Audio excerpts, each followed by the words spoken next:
We're here to talk today about K-12 public education, and it's often failing our American children. And just as the left has made work optional since the pandemic, showing up for school has seemingly become less optional as well. States and local governments are dividing students by race, pushing anti-Semitic tropes, teaching students that American institutions perpetuate white supremacy, and promoting sexually explicit gender ideology.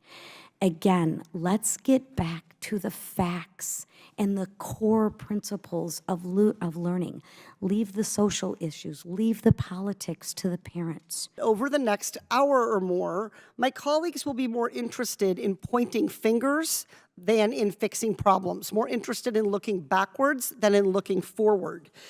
Two of the fingers that are being pointed are at COVID-19 school closures, and then it's so-called woke programs that indoctrinate students. Whining about left-wing ideologies, that's not going to bring us closer to solving the challenges of K-12 education. So if we really want to address problems in our school system, we're going to need to take a closer look at how our education system is funded, how things have changed post-pandemic, and we need to uplift data-driven strategies that are working to educate kids. Thank you, Madam Chairwoman. As a single mom of 3 school-aged children and a former 8th grade teacher, I know how important it is that kids learn in the classroom and that we encourage their curiosity. Many members of this committee are also parents, and we all want what is best for our kids. We want them to feel supported and capable. We want them to be learning and be able to attain good, high-paying jobs in the future. Where we as parents can't reasonably teach our kids everything, we of course rely on our communities, including after-school programs and sports, to help fill in the gaps. We rely on our school to help our children learn. And working parents like me rely on educators to keep our kids safe so that we can do our jobs. We're here today to discuss our nation's K-12 public education system.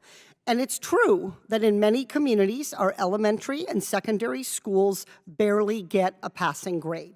Look, none of us, least of all me, miss the days of Zoom school with people yelling about who's taking up the bandwidth and who's using the iPad right now. It sucked. It was terrible for parents. It was terrible for teachers. And most of all, it was terrible for kids.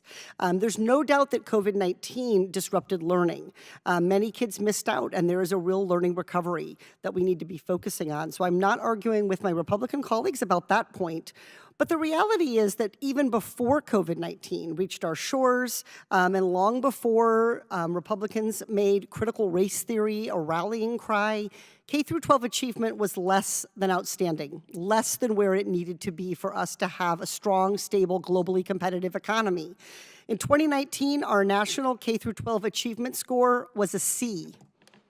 I'll say it again, a C. If we're serious about solutions, we have to start with the facts and look at the real reasons that kids are struggling.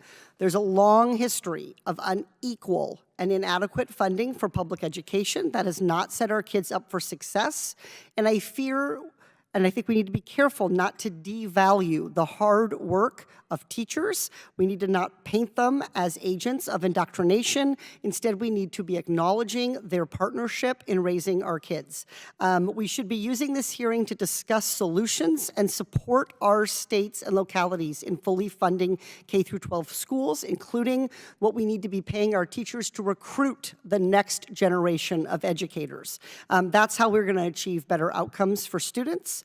So I want to encourage my Republican colleagues today to look forward, to look for solutions to the problems rather than looking at the past, and to really have a collaborative approach on what we can do to make a difference. Not just pointing fingers at Democrats or at progressive policies, but instead asking what are the best policies for our kid, period, regardless of which side of the aisle they're coming from. Elementary and secondary education matters to all of us. Whether your kids are out of school, whether you've never had kids, whether you're glad to see them go in the morning, we all benefit from having a strong educational system where kids are safe to focus on learning. And to get there, we need to find the solutions and make sure that we are adequately funding them. So with that, again, I thank our witnesses. I look forward to your testimony, and I yield back.